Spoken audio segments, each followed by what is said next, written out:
কেলেংকাৰীৰ পিছত এইবাৰ পোহৰলৈ আহিছে ক্ষুদ্ৰ সঞ্চয় কেলেংকাৰী মধ্যবিত্ত শ্ৰেণীৰ লোকৰ পৰা লাখ লাখ টকা আত্মসাৎ কৰাৰ অভিযোগ উঠিছে এতিয়া জয়ন্ত কুমাৰ দাস নামৰ এজন ব্যক্তিৰ বিৰুদ্ধে বিগত 3 বছৰে জমা থোৱা ধন ঘূৰাই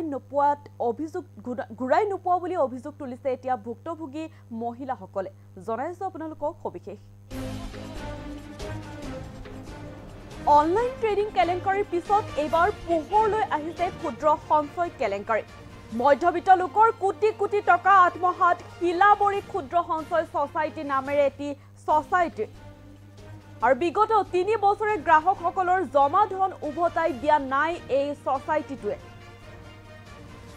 হাজোৰ জাপিয়াত জয়ন্ত কুমাৰ দাস নামৰ এজন লোকে ক্ষুদ্ৰ সঞ্চয়ৰ সোসাইটি খুলি মধ্যবিত্ত লোকৰ কোটি কোটি টকা আত্মসাৎ কৰাৰ অভিযোগ তুলিছে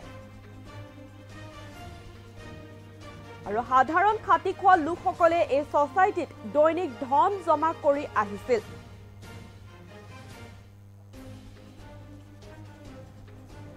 তাৰ উপৰিও বেংকৰ দৰে ফিক্স ডিপোজিট কৰিও লাখ লাখ টকা জমা কৰি আহিছিল লোকসকলে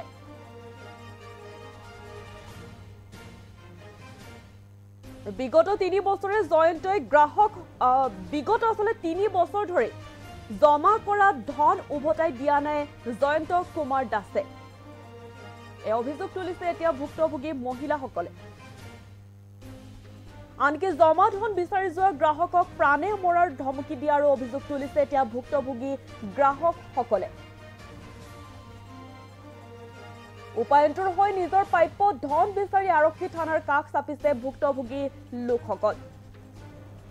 এবাৰ অনলাইন ট্ৰেডিং কেলেংকাৰীৰ পিছত এইবাৰ পোহৰলৈ আহিছে ক্ষুদ্ৰ সঞ্চয় কেলেংকাৰী মধ্যবিত্ত লোকৰ কোটি কোটি টকা আত্মসাৎ হিলাবৰী ক্ষুদ্ৰ সঞ্চয় সোসাইটি নামৰ এটি সোসাইটিৰ বিৰুদ্ধে বিগত 3 বছৰে গ্ৰাহকসকলৰ জমা ধন উভতাই দিয়া নাই এই সোসাইটিটোৱে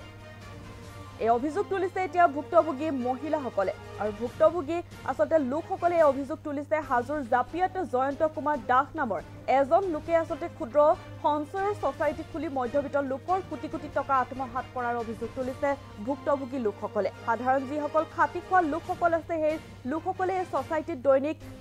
ধন জমা কৰি আহিছিল আৰু তাৰ উপৰিও বেংকৰ দৰে ফিক্স ডিপোজিটো কৰিও লাখ লাখ টকা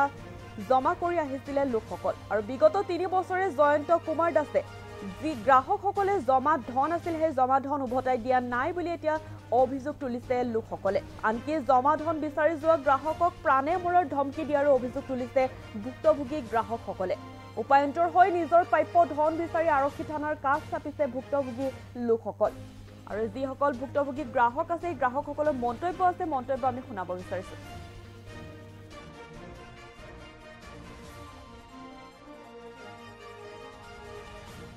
মই বহুত কোম্পানী জব কৰি মানে তেহেঁতৰ ওচৰত পইচা ৰাখিছিলোঁ মান্থলি মই 15,000 কৰি ৰাখিছিলোঁ ৰখাৰ পিছত তেহেঁতৰ তাত পইচা থৈছিলোঁ আমি 10 বছৰ ধৰি পইচা ৰাখিছিলোঁ শ্ৰী জয়ন্ত কুমাৰ দাসৰ ওচৰত ৰাখিছিলোঁ তেহেঁত আমাৰ গাঁৱৰে বাসিন্দা এজন ল'ৰা তেহেঁতৰ জাতীয় হাইবাই ক্ষুদ্ৰ সঞ্চয় সমিতি মানে কৰি কিনে আমাক ভাল কৰিছিল তেহেঁতে 10 বছৰ আগতে আমাক ভাল কৰিছিল তো তাতে বিশ্বাসত ৰাখিছিলোঁ আৰু হঠাৎ কৰি যোৱা বছৰ তেহেঁতে পইচাটো কৈছে হেৰি ছ'চাইটিটো বন্ধ হ'ল আপোনালোক পইচাটো দি দিম আমি সদায় যাওঁ পইচাটো দিবনে ঠিক আছে এই মাহত দিম মানে সেইকাৰণে চল্ভ কৰা এই বছৰ মই দিব পৰা নাই মোৰ মাটি বিক্ৰী যোৱা নাই এই বিক্ৰী যোৱা নাই একো বিক্ৰী যোৱা নাই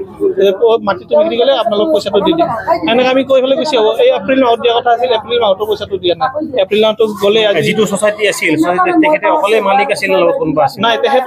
3জন আছিল নিজৰ লগত তেখেত গুচি গ'ল 3 বছৰ আগত তেখেতৰ 2জনটো ভাঙি গ'ল তেখেতে অকলে চলাইছিল তেখেতে অকলে ভালকৈ চলাইছিল ভালকৈ চলাইছিল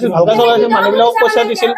আৰু তাৰপিছত তেখেতসকলে প্ৰথমতে 3 টকা আমাক দিছিল তেখেতসকলে 3 টকা আমাক দিলে তেখেতে আমাৰ পৰা 5 টকা লৈছিল আমি যেহেতু পৰা যদি ঋণ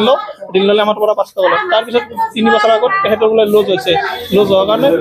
আপোনালোক 2 টকা দিম মই 5 টকা ল'ম তেখেতৰ ৰেটটো ঠিকে থাকিল কিন্তু আমাৰ আপোনালোকৰ গাঁৱৰ কিমান মানে মানুহৰ পৰা তেখেতে মানে এনে জমা দিছে তেখেতৰ তাত গাঁৱৰ আমাৰ প্ৰায় প্ৰতি ঘৰে ঘৰে আছিলে জাতিৰ যিমান আছে কলিতা চুকালৈ হিন্দু চুকা মুছলিম চুকা যিমান আছে তেহেঁতৰ একাউণ্টৰ মানে তাত 700-600 ইমান সদস্য হ'ব পাৰে পাব লগত হ'ল বহুতে আছে বহুতখিনি আছে মই দিব লাগে 4 লাখ টকা 4 লাখ টকা মোক দিব লাগে তেহেঁতৰ ওপৰত আমি কেছ দিলোঁ তেহেঁতৰ ওপৰত আমি হেৰি কৰিছিলোঁ মানে তেহেঁতৰ ওপৰত গাঁও উন্নত সমিতি বিচাৰ দিছিলোঁ তেহেঁতে বিচাৰক একো গুৰুত্ব নিদিলে তেহেঁতক আমাৰ মামা এজনে আহিলে কেছ দিছে তেহেঁতক ইয়াত মাতি অনা হৈছে আমি গোটেই মানুহকেইজন আজি আহিছোঁ এই পুলিচ কেন্দ্ৰ বা দেহ কি কৰে আমাক কি সমবায়িত দিলে আমাৰ ভাল হয় মোৰ পইচা আছে মোৰ ল'ৰাই কৈ গ'ল নহয় মোৰ ল'ৰাই কৈ গ'ল এইটো মোৰ ল'ৰা আপোনালোকৰ কিমান টকা মোৰ বহুত টকা আছে মই নাজানো হিচাপ কেইটা বহি মোৰ বহুত বহি আছে মানে কেইটাকে থৈছিল আপোনালোকে মোৰ 16,500 জমা হ'ল 16,500 এতিয়া এই জয়ন্ত আছে ক'ত এতিয়া ঘৰতে আছে ঘৰতে আছে নেকি আপোনালোকক কি কৈ দিলে কি কৈ পইচা বুজিলে কি কয় পৰিচয় নাই বুলি কওঁ দিম বুলি কওঁ সেয়ে যাওঁতে যাওঁতে আৰু কিছুমানক মাৰিব খেদিছিল পইচা